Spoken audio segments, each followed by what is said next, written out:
Hello everybody and welcome back to Keep the Peace, and today we have an exciting new Ninjago Summer 2024 set review.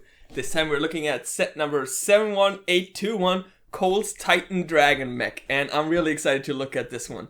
This set has 1,055 pieces. It goes for $99.99 in dollars or euros and $98.99 in pounds.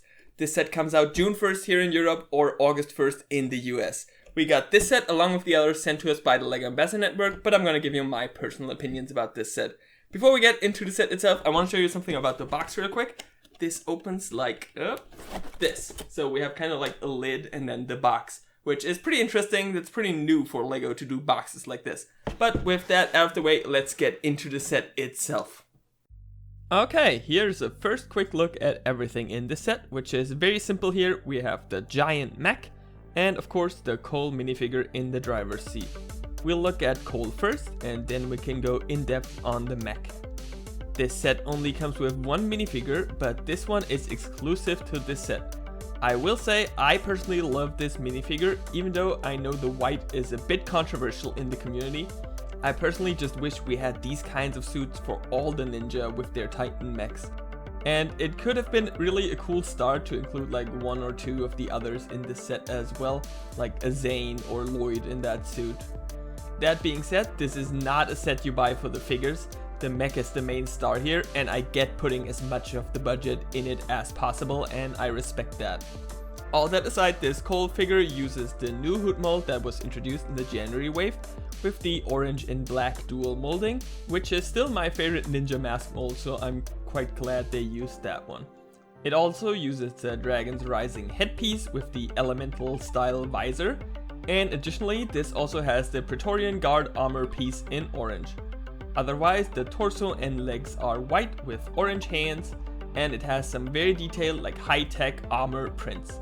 I really love all the small like orange lines and symbols. They all look like some kind of armor plating with glowing lights in between in the chest here. This design gives me major Exoforce meets Iron Man meets anime plug suit vibes, and I love that. I also like how the print continues into the legs, and there's also like here on the back you can see some more armor with like this reinforced spine and these little round bits and the round shape in the middle in orange, which maybe is some kind of connector that lets Cole plug directly into the mech. If we take off some of the accessories, you can see the face better. The face is double-sided, with one with a more normal face and the other one has this elemental mask design. While this set does not come with a hairpiece, I wanted to give you a quick look how Cole looks with this suit and his hairpiece, and I do like that look a lot. Cole gets two trans orange katanas in this set, and I think that fits quite well for a high-tech suit like this. These could be some kind of energy blade, and I'm just glad that this recolor comes in more sets now. Time to move on to the mech itself, and this mech is absolutely huge. Like, I had to expand my little review stage here quite a bit to have him like fully on screen, and the wings of course add a lot to the actual size, but even without them this is a huge mech. I first want to show you this mech from some different angles so you have an overall idea how it looks all around. Like here from the side you can already see like the little bit of bend in the knees, and down here you can also see the double pistons, and yeah, we can bend the knees in this mech like this. Here from the back you can see the massive wings, and I think it overall looks quite nice from the back as well. And then here on the other side you can see the shoulders and the hand of course with the giant sword. And finally we're back to the front. I want to give you all an overall idea of the posability in this mech. So first of all we have the wings. These can flap back and forth like this, and you can move the individual blades back and forth as well. We have some posability here in the head where we can move it up and down like this, and we can move it on a little ball joint. The upper arms are on Technic mech joints, so you can move them up and down like this and rotate them, but you can also rotate the arm here like this, which I think is really cool. We have double jointed elbows with two hinge joints, so you can pose the elbow quite well. And of course the hand is on a ball joint with individual posable fingers. The same applies of course to the other arm as well. We can put the sword on the shoulder like this for example. Next, we have a rotation joint in the torso, which is fantastic to see and was quite the surprise to me actually when I first built it. Then we can move on to the legs, where we have these mech joints here all the way in the top. We can move them in and out and rotate them, but similar to the arms, we also have a rotation in the upper leg. Finally, we have knees, and they have these cool sliding knee pads. It also looks really cool when in use, so we're gonna look at that a bit closer later, definitely. And finally, we also have a good amount of ankle articulation with those double pistons in the back. I also want to give you some example for overall poses we can pull off with this mech. And we can, for example, spread out the arm like this and get it into a bit of a stepping motion forward here. And we can also rotate the torso and even have the head move a bit. Oh yeah, I like that pose a lot. I think that looks really cool. What a testament to the posability of this set. We can even rotate the leg inwards and outwards like this. We have these sliding kneecaps and double jointed elbows. It can be a bit fragile in some places depending on how you grab it, but I want to try to have it stand on one leg, which is always like the challenge I put out for mechs. And it is quite a bit of a balancing act, but you can actually pull it off. It is possible, which I think is insane that this is possible for a mech of this size, and it's truly a testament to the friction in the foot and the friction in the ankle joint. We will look at the build in a lot more detail now, going from the bottom to top, and I'll show you how all of this articulation is built into the actual model. Starting here at the feet, there are these two gray spikes here in the front that kind of work like toes, and in the middle we have this black rounded area. Here from the side we can see that this part up here is some additional armor with these golden curved stripes and these angular pieces here in the front. This whole thing can kind of just be flipped up and down a little bit, and I think that looks quite nice. Looking at the feet from the back, we can see that we have two ball sockets here and one ball joint in front of them. This ball joint attaches to the actual lower leg, while the back ones attach to these pistons that add additional friction to the ankle. And you can see this allows for some quite cool posability here in the ankle. I really like how this looks when you pose them. And I really like this technique overall because I already said it in the Kai's Climber mech review. Ankle articulation really just adds a lot for the overall posability of a mech.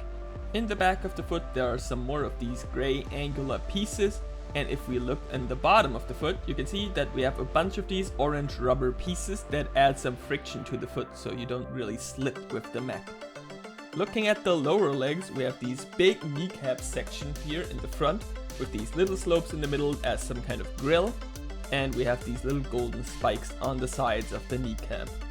All the way on the side of the leg we have this long slope part, and the actual limb is a lot thinner than you might think, like this knee area is a lot thicker overall.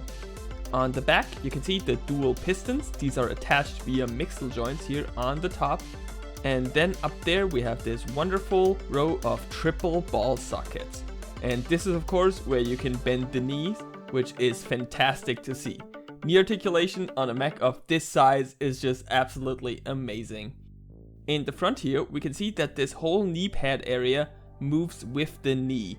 So you can see if we bend it, this part is connected here, and the knee pad itself is kind of like on this slide where it can slide up and down. So this is just a really cool and smart construction. I was so impressed while building it. And when I realized how it worked, it was just like such a cool moment. So I'll give you some more oddly satisfying Ninjago Mech knee footage to chill and relax here, because it just looks so nice in action, like how it moves up and down when the knee bends. If we look at the lower half of the torso, we can see that it has this angular extended style here in the middle, and then we have these bits of armor around the hips. We can see here on the side these smaller bits with some slopes, a bit of gold and some orange for some color variation, and a bigger one here in the front with this sticker on it that has some technical details on it. This sticker is on both sides of course, and this armor plate itself is attached with a mixel joint, so it moves out of the way when you pose the leg. The smaller one is on a bar connection, so it can just go up and down. When we move these out of the way a bit, you can already see the mech joint here for the leg, And with that, we can move the leg in and out and rotate it back and forth. Looking at the actual upper leg, we can see that it uses this rock texture piece. And this generally has a lot of gray here, so it kind of looks like a stone mech that might have the more sci-fi armor added onto it. In the middle here, we have this little seam, and that is where we can actually rotate the upper leg. That is another amazing bit of articulation we've never seen like that in a Ninjago mech. And if we disconnect it here, you can see how exactly this works. It uses one of these Knights Kingdom style joints, so that it just goes in here and allows for a sturdy rotation. One thing I have noticed in this area is that this 2x3 gray slope here sometimes comes loose a bit easily when you aren't careful while posing it. Here's a look at this area from the back. This is basically just plates with anti-studs, so nothing too crazy here, but it looks fine in my opinion. But up here we can already see there's another mech joint, which we'll talk about in a second. The upper torso has this big extended chest with this round energy core here in the middle. The previously mentioned joint here in the middle allows for rotation for the entire upper torso. So we can rotate this whole upper half, which I think is so cool. On the side of this chest area, we can see there's another sticker here. This one features a Ninjago C, as well as some tech details. On the other side, we have a similar sticker, but without the Ninjago C. Looking at the mech from this angle, we can already see the joint for the shoulders, and we can see the place where our Cole minifigures go. So we have to move the head out of the way a little bit. We can see in there's a bunch of tan pieces and one of these panel pieces in the front. And then we can just easily slide the Cole minifigure in there, and you can see how he looks out of this area in the mech. On the back of the torso we have this golden octagon, and this is where the wings are attached to the actual mech. Underneath we get a good look at the joint again, and we can rotate it of course. The wings have two blue pins, so you can just push those in this area to connect them, and you can easily take them out again. We'll look at the wings separately later. Over the driver's seat we of course have the mech's head.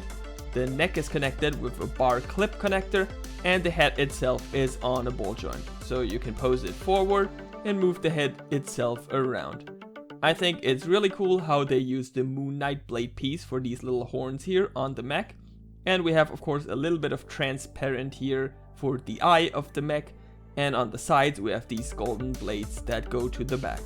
I do like this head build quite a lot. I think I'm always a bit of a critic when it comes to mech head builds, but I really like this one personally. The upper arms have these big shoulder bits, built with these black slope pieces. This was a really interesting build too, since there are some great building techniques used here to have studs in different orientations and create these two orange stripes here on the side. In the front we have two stickers on these Nexo Knight shields with these orange power lines on them. And as you can see, we have another mech joint on the shoulder that allows us to rotate the arm pretty much all the way, and we can also pose it inward and outward. So yeah, quite a good range of motion for the whole arm. But under this black area we have this part that once again looks like it's more made out of rock using dark gray pieces. And this once again features a rotation joint like in the legs, where you can rotate the arm in and out. And then above it we have this bit of a golden stripe. Looking at the arm from the back, we can see it has the same Nexo Knight shields, but without the stickers here.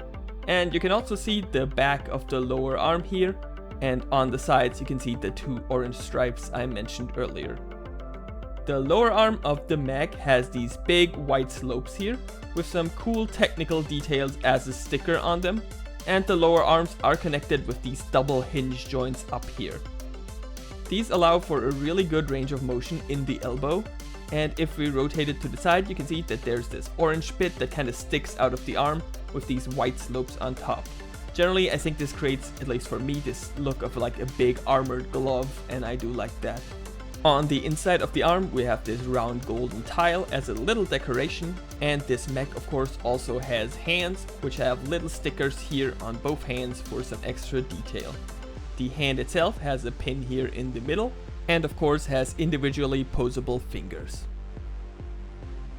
Looking at the lower arm from the back, I think this is also really nicely covered, use different slopes. We have some anti-studs here, but I think overall it looks good.